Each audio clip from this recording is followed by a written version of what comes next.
Very good morning बच्चों, मैं प्रदीप आपका स्वागत करता हूं आपके अपने चैनल प्रदीप फिजिक्स प्लेनेट में। तो आज आ चुके हैं हम लोग फिर से क्लास 12 के 16th लेक्चर में। और क्लास 12 के 16th लेक्चर में हम लोग डिस्कस करने जा रहे हैं मूविंग चार्ज और मैग्नेटिज्म के बारे में। और मूविंग चार्ज मैग्नेटिज्म में कौन सा टॉपिक आज डिस्कस किया जाएगा, आइए वो देखते हैं। आज हम लोग देखेंगे एक समान चुंबकीय क्षेत्र में एक समान चुंबकीय क्षेत्र में धारावाही आयताकार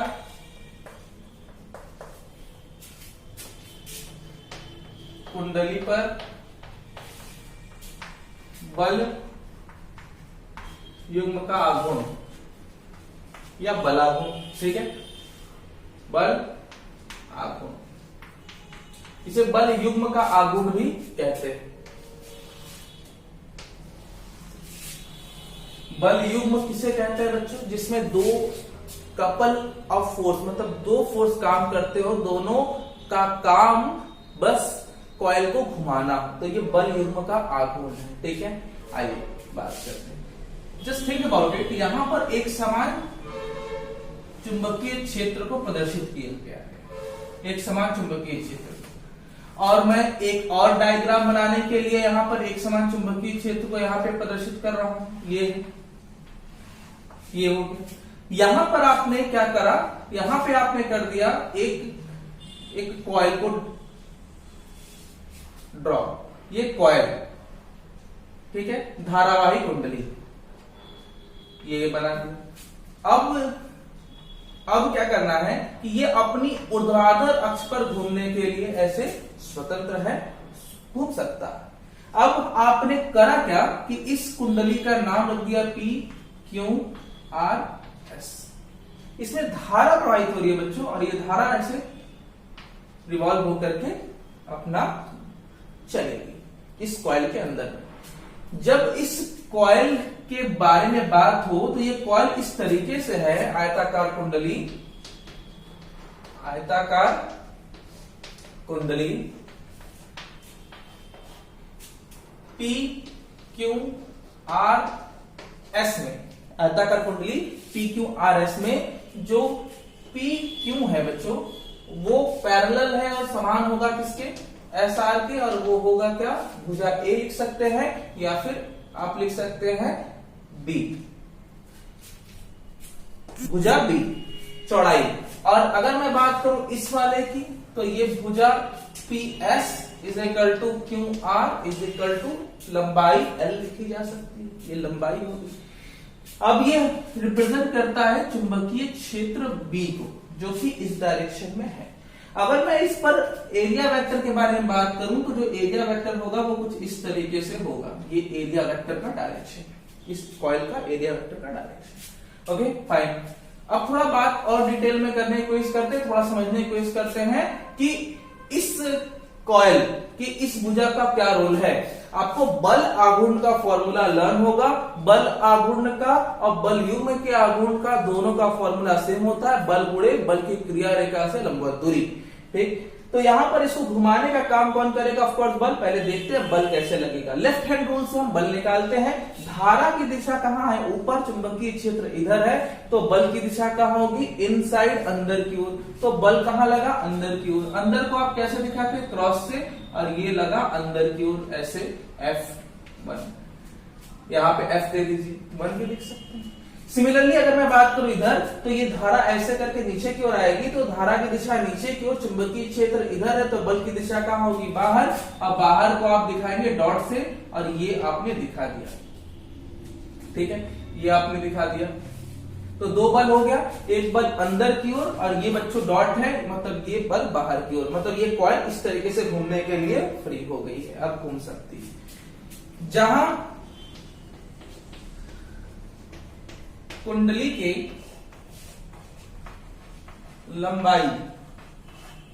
लंबाई PS तथा Q R पर समान बल F is equal to F2 is equal to I, दोनों सेम होगा, एल जो कि आप देख पा रहे हैं, बी, और चुंबकीय क्षेत्र और धारा एक दूसरे के लंबवत है, साइन 90। ओके, यहां से इसको मैं लिख सकता हूं F1 is equal to F2 is equal to I L B. Equation number 1 दे दीजिएगा। इसको थोड़ा डिस्कस करते हैं दूरी के बारे में, क्योंकि ये तो बल है जो दोनों एक दूसरे के विपरीत दिशा में काम कर रहा है। यहां पर थोड़ा डिस्कस किया जाए कि अगर मैं इसकी सिर्फ चौड़ाई वाली भुजा ले लूं, ये वाली भुजा ले लिया मैंने, इस वाले पर इस सारे पॉइंट पर फोर्स का डायरेक्शन जो है वो क्रॉस होगा, और इस सारे पॉइंट पर फोर्स का जो डायरेक्शन होगा वो डॉट होगा। तो यहां पर आपने क्रॉस रिप्रेजेंट कर देना है और यहां पे आपने डॉट रिप्रेजेंट कर देना है। क्रॉस का मतलब आपने ऐसे दिखा दिया अंदर की ओर, और ये ऐसे डॉट की बात मतलब ऐसे दिखा दिया, दोनों दिखा दिया आपने। अब ये भुजा किसको रिप्रेजेंट करती है? बी को। ये है आपका बच्चों एरिया वेक्टर, जैसा कि आप यहां देख पा रहे हैं, ये एरिया वेक्टर है। ये एरिया वेक्टर इसके साथ कितना कोण बनाती है? थीटा। जो थीटा बच्चों यहां बनाएगी वही आपको एक सेम थीटा कहां मिलेगा, ये चेक करते हैं। इसको थोड़ा पीछे करिए बच्चों, इसके थोड़ा पीछे की ओर बढ़ाइए, मतलब ये इधर की ओर, और इसको यहां से लंब डाल दीजिए, यहां से कट गया, तो ये आपको मिल जाएगा यहां पर एक और थीटा, इस वाले के साथ भी यहां पे थीटा मिल जाएगा। तो थीटा के सामने ये जो थीटा है चुंबकीय क्षेत्र और एरिया वेक्टर के बीच में, वही सेम थीटा यहां पर मिलेगा, यही आपका काम होगा। तो ये बी वेक्टर और ये लंब वेक्टर के साथ यहां पर थीटा सेम मिलेगा, जो यहां थीटा मिलेगा वही यहां पर आपने इसको पीछे किया और इसको पीछे किया, तो ये एक दूसरे को 90 डिग्री पर मतलब कि एम पर कहीं ना कहीं काटेंगे। इसका नाम आप रख सकते हैं पी, इसका नाम रख सकते हैं क्यू, और ये आपका हो गया एम, जहां पे ये एक दूसरे को काटे। जहां पे इन्होंने काटा वहां पर आपने 90 डिग्री दिखा दिया। थीटा के सामने भुजा लंब होती है, तो अतः अगर मुझे ये वाली भुजा पता है जो कि क्या है, जो कि बी है, ये भुजा पूरी क्या है? बी है। थोड़ा ध्यान दीजिएगा, बी। तो ये अगर बी है तो बी अगर ये कोण पता है तो ये वाली भुजा पता चल जाएगी। कैसे पता करेंगे? तो उसके लिए त्रिभुज पी क्यू एम में साइन थीटा लगा दीजिए। थीटा इज इक्वल टू लंब आपको निकालना है।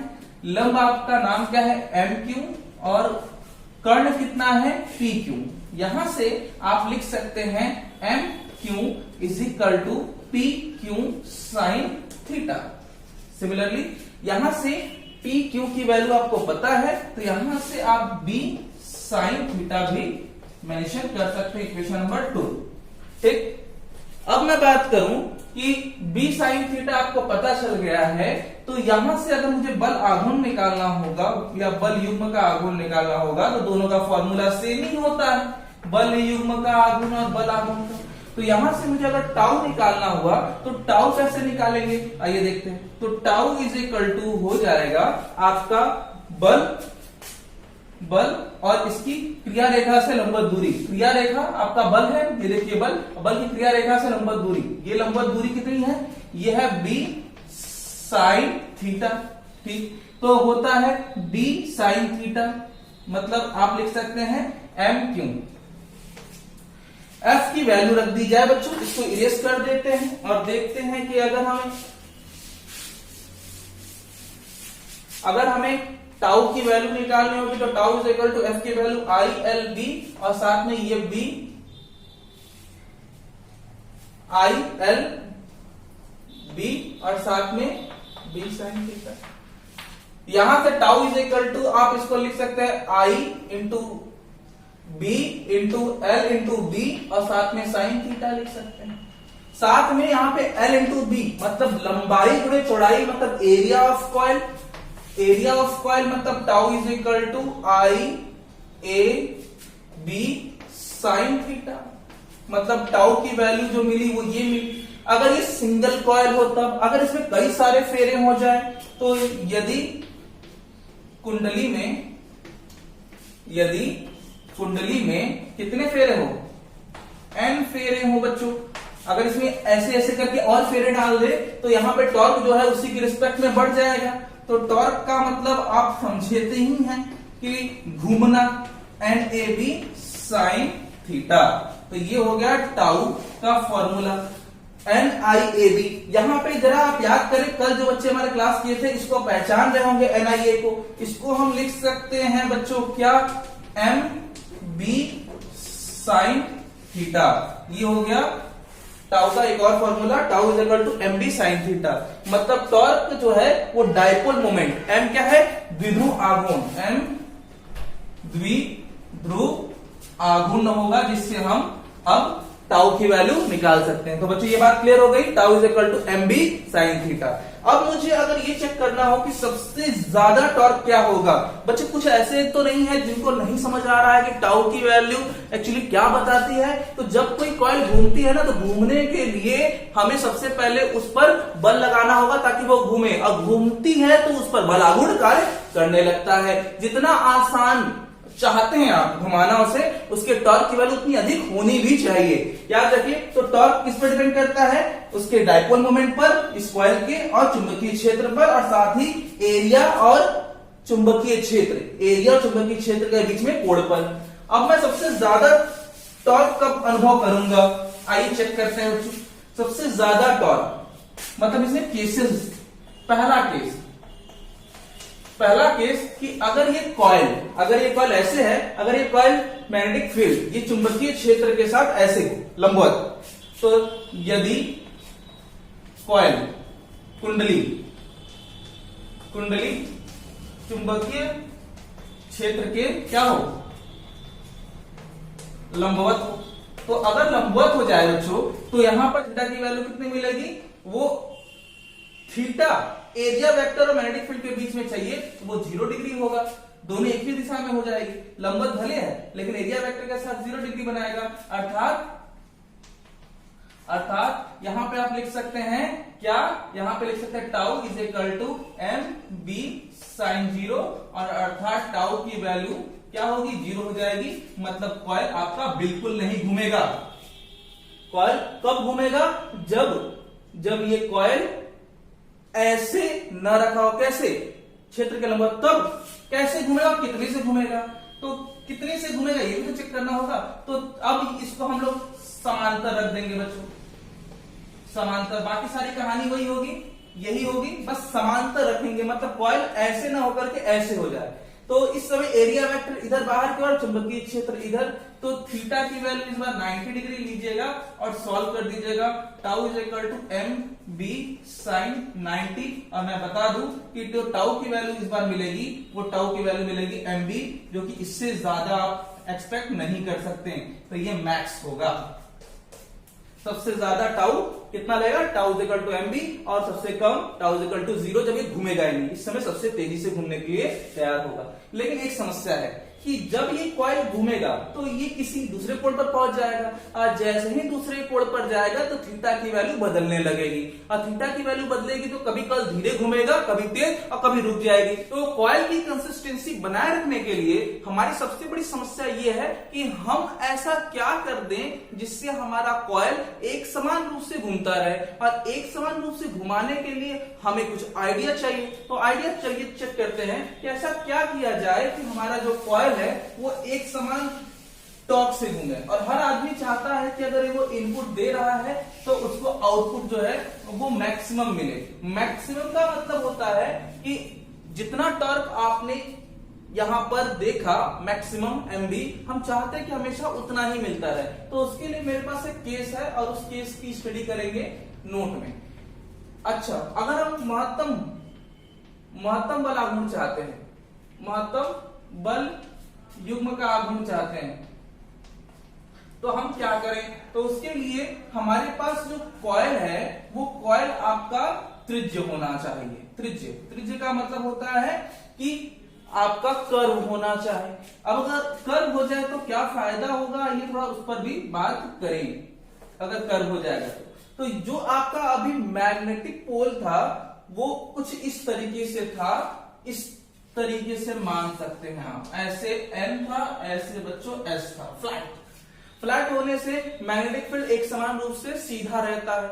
लेकिन अगर मैं फ्लैट ना होकर के कर्व कर दूं, कुछ इस तरीके से N और इस तरीके से S कर दूं, तो मैग्नेटिक फील्ड लाइंस कुछ इस तरीके से ऐसे होकर के गुजरेंगी। अब ये मत सोचिएगा कि बच्चों ये फील्ड लाइंस तो काट दे रही हैं, ये तो गड़बड़ हो जाएगा। अगर फील्ड लाइंस ऐसे काट देंगी तो फिर अपने ही रूल्स को ब्रेक करेंगी। तो मैं बता दूं ये ऐसा नहीं होता, ये फील्ड लाइंस एक दूसरे को नहीं काट रही हैं, बिल्कुल नहीं काट रही। ये त्रिज्या यहां से निकल करके अगली लाइन पर ये एंटर कर जाएंगे। यहां पर अगर मैं कोई कॉइल के बारे में बात करूं, यहां पर अगर मैं किसी कॉइल के बारे में इंट्रोड्यूस करूं, तो ये मेरे पास कोई कॉइल है और ये कॉइल ऊपर से आपके अपने एक्सिस पर घूमने के लिए स्वतंत्र है। तो इस समय इसका एरिया वेक्टर कहीं ना कहीं होगा। और एट द सेम टाइम अगर मैं इस कॉइल के बारे में बात करूं, तो ये कर्व होने की वजह से कुछ ऐसी मैग्नेटिक फील्ड होगी जो कि इस वाली लाइन से जरूर पास हो जाएगी। इसको समझना है तो मैं आपको बता दूं कि अगर मेरे पास कोई कॉइल होता,